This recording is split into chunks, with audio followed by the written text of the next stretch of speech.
Sagafi, Liberty Home Mortgage. Today's topic is, why do lenders need every single page of your documents? So of course, subscribe to this page, because not only is this topic valuable, so are the other over 600 videos I have on my page.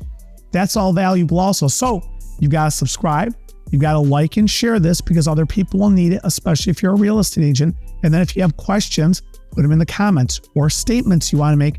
I do respond to all of them. So let's get this show rolling, okay? Why do we need all pages of your documents? I'll give you an example. So something that always frustrates customers is the bank statement is 7 pages long, and they send in pages 1 of 7. And I'll call them and I'll say, hey, your bank statement, you've only given me page 1 of 7. I need all 7 pages. And they'll say, Hesh, the other 6 pages are blank. Okay, watch this one. I don't know they're blank unless I'm looking at them and see that they are blank. So that's wonderful that you see they're blank. Unfortunately, you are not the one deciding on whether or not you should get the loan. My underwriter is, the whole mortgage industry is, the secondary market is. So we need to know that the other 6 pages are blank. It's entirely possible that on page 3 of your bank statement, there's a loan being debited out of that bank account that doesn't show up on your credit, doesn't show up anywhere.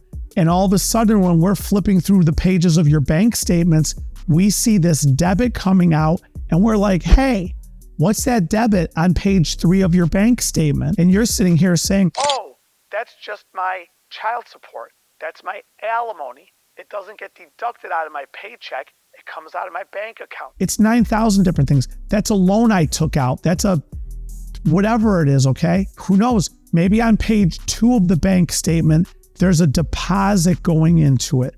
Maybe page 2 shows another account that we are not aware of that has things happening inside of it, okay? When it comes to, for example, your divorce decree, I'll say I need all pages of your divorce decree. And people will say, Hesh, here's page 1. Okay, I need all 50, okay? On a divorce decree, for those who've been divorced or getting divorced or have heard about divorce, okay? It's possible that, yes, you're paying child support and alimony, and that's sectioned out on page 7, 8, 9, and 10 out of 50 pages.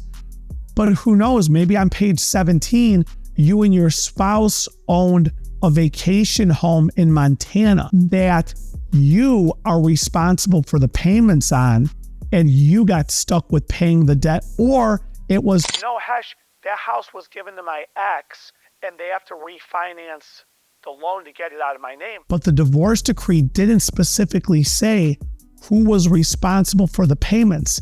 In that case, we have to apply the debt to you and hold it against your debt to income ratio. So you might be sitting here saying, Hesh, hey, me and my ex, we've agreed.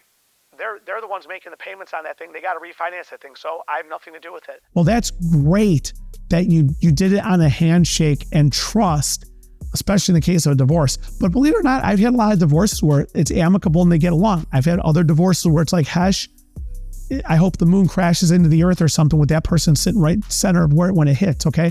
So sometimes divorces are good or people get along, and sometimes or a lot of times they don't get along. So that's wonderful that you have this great relationship with your ex and you've divided everything up mutually with each other. But if the physical paperwork says or does not say clearly who gets what and who's responsible for what, there's going to be debt that we have to hold against you. So that might be shown on page 13 of 50, but you've only given me pages 2, 3, 4, 5, and 6. You may have given me pages 1 to 49, but page 50 is the one page that turns everything upside down on its head. Tax returns. The first 2 pages of your tax return, those are your federal returns, at least I'm talking about. Those really don't show a ton.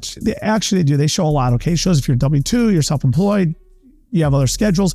But a lot of people say, Hesh, here's my federal return. This is it. Well, guess what? They're schedules. Schedule 1, Schedule C, Schedule E's. Those are the schedules in my world that screw things up.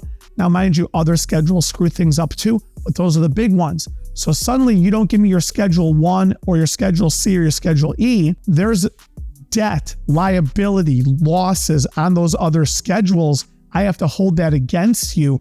That declines the whole loan.